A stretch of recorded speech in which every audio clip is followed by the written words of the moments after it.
بےکشی کا عالم نظر آیا جب میں ہاسپٹل گیا پرسوں، تو دیکھا کہ آکسیجن لگا ہوا ہے، قلب کی رفتار مشین بتا رہی ہے، ناک میں تمام نلیکیاں لگی ہوئی ہیں، بے ہوش، نہ اپنی بیوی کو پہچان سکتے ہیں، نہ اپنی بیٹی کو پہچان سکتے ہیں، نہ اپنے نوٹ کی گڈیاں گن سکتے ہیں، نہ اپنے سلام کرنے والوں کی حب جاہ کے مناظر تماشے دیکھ سکتے ہیں. یعنی جیتے زندگی اس عالم سے کٹے ہوئے، جیتے زندگی. روح ہے مگر نہیں ہے، دنیا میں زندہ ہے مگر دنیا کو اب دیکھ نہیں سکتے. 2000 گز کا ان کا مکان ہے، اپنا مکان دیکھ نہیں سکتے. بیگم صاحبہ نمازیں پڑھ کے دعائیں مانگ رہی ہیں، ان کی دعاؤں کے ہاتھ اور دعاؤں کے کلمات بھی سن نہیں سکتے، بے ہوش پڑے گے. جیتے زندگی ایک دن ہم لوگ دنیا سے ایسے ہی کٹ جائیں گے. زندہ رہیں گے مگر ہم اپنے اولاد کو دیکھ نہ سکیں گے، اپنے پوتوں کو دیکھ نہ سکیں گے. اپنے کاروبار، ٹیلی فون اور اپنے لباس، اپنے نوٹ کی گڈیاں، اپنی شیروانیاں اور چشمے کی کمانیاں. بعض لوگ بہت بڑا شاندار کمانی خریدتے ہیں. میں کہتا ہوں اس کمانی میں کیا رکھا ہوا ہے؟ ان کا یہ تیر کمان چلاتا ہوں اسی سے. تیر کمان، ترکمان، بعض ایک لقب ہے ترکمان ہے، فلاں ترکمانی. یہ سب چیزیں جتنا ظاہر عمدہ ہوگا سمجھ لو باطن کی خیریت نہیں. جتنا ظاہر عمدہ ہوگا سمجھ لو باطن کی خیریت نہیں. حضرت تھانوی رحمۃ اللہ علیہ فرماتے ہیں جب کسی مولوی کے اوپر شاندار لباس، شاندار گھڑی، بہت ہی شاندار سب چیزیں دیکھتا ہوں تو دل میں وسوسہ آتا ہے کہ شاید اندر خالی خولی ہے، کچھ نہیں. ظاہر کے اہتمام میں بہت زیادہ نہیں لگنا چاہیے. جن بزرگوں سے تعمیر ظاہر آپ دیکھیں تو وہ بلا تکلف ہے. مولانا گنگوہی رحمۃ اللہ علیہ اچھے کپڑے پہنتے تھے. مولانا قاسم نانوتوی ویسی علول جلول رہتے.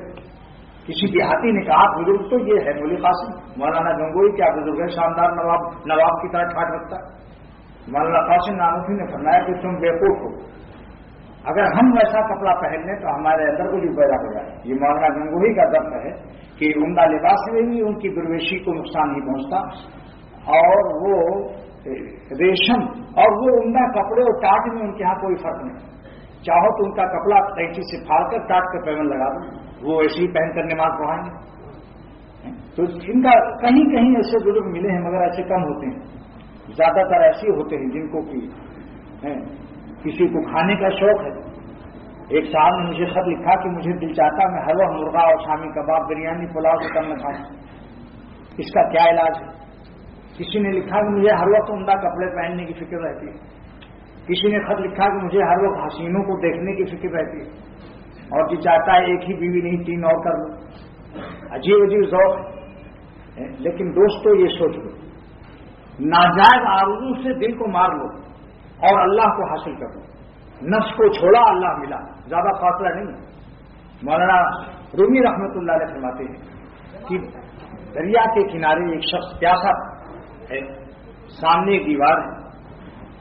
دریا کے کنارے ایک شخص کھڑا ہے لیکن دیوار ہے، پیاس شدید ہے، پانی پا نہیں سکتا.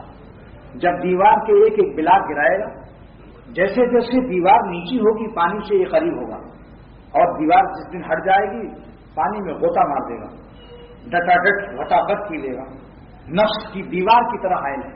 نفس اللہ کے اور ہمارے درمیان میں دیوار کی طرح حائل ہے. جیسے وہاں تشنا اور پیاسا، پست یہ دیوار قرب میں شبد. معلوم فرماتے ہیں جیسے جیسے دیوار پست ہوگی پانی کا قرب بڑھے گا. اور فصل وہ درمان وصل میں شبد، فصل وہ درمان وصل میں شبد. دیوار کی جدائی پانی کے وصل کا ذریعہ ہے. نفس سے جدائی، نفس کی بری خواہشات کو چھوڑنا اللہ کے قرب کے دریا کے وصل کا ذریعہ ہے.